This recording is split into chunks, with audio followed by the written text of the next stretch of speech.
Good morning, this is Shelby Law with the Great Basin Fire Potential Briefing for Monday, August 2nd, 2021. Fire potential impacts for the next couple of days include a continuation of showers and thunderstorms over the northern and eastern half of the Great Basin today. After today, we see a significant and rapid decrease in thunderstorm activity with drier air moving in from the west. So on Tuesday, just some isolated showers continuing over eastern Idaho, western Wyoming, and the higher elevations of northeast Utah. And then by Wednesday, we don't have any significant impact, so drier air returning to the area. No significant winds just yet. And we'll see that decrease in thunderstorm activity.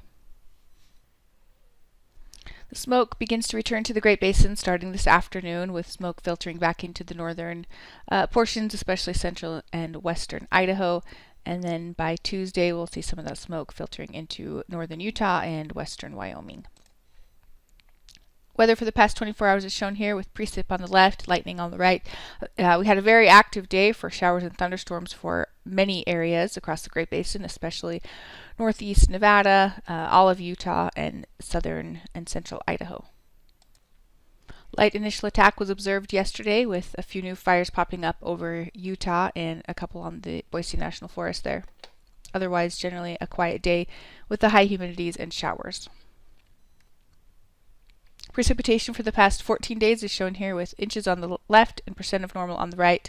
This does not include the precipitation from yesterday, but it's been a very wet couple of weeks, especially over the past few days, as we've seen a major monsoonal surge push further north into southern Idaho. This has caused ERCs to come down across region-wide. Those values are below the 50th percentile over Utah, eastern Nevada, and even up into portions of western and central Idaho. We do still have some drier areas, especially over northwest Nevada, and a few pockets in Idaho and Wyoming.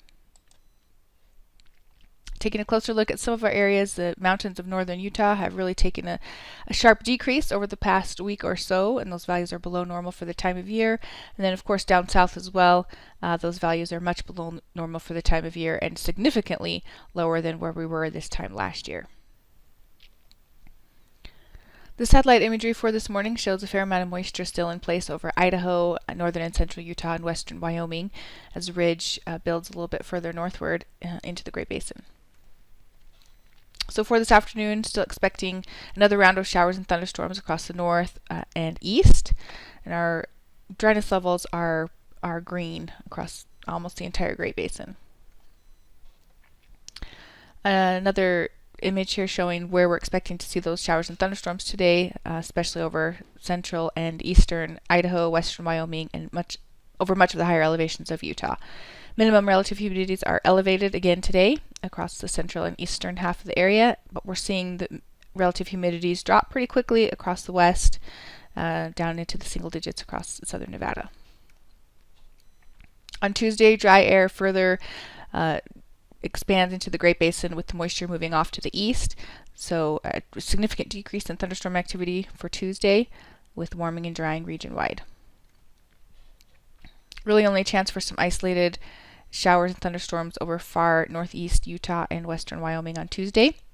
We do expect to see some gustier winds across Utah on Tuesday, however, but with the higher relative humidities, it's not really going to be a major fire risk. Lighter winds elsewhere further west. On Wednesday, continuation of warm and dry conditions. We do see a low pressure system beginning to form off the Pacific coast. This will increase winds along the Sierra front on Wednesday. And some of our dryness levels begin to return to the yellow category as the drier air moves in. Minimum relative humidities come down quite a bit by Wednesday, with single digits expanding a little bit further north and east in Nevada. Still a little bit higher over Utah and Wyoming, but on the downward trend. We can see some gustier winds starting to move into along the Sierra front at far western Nevada.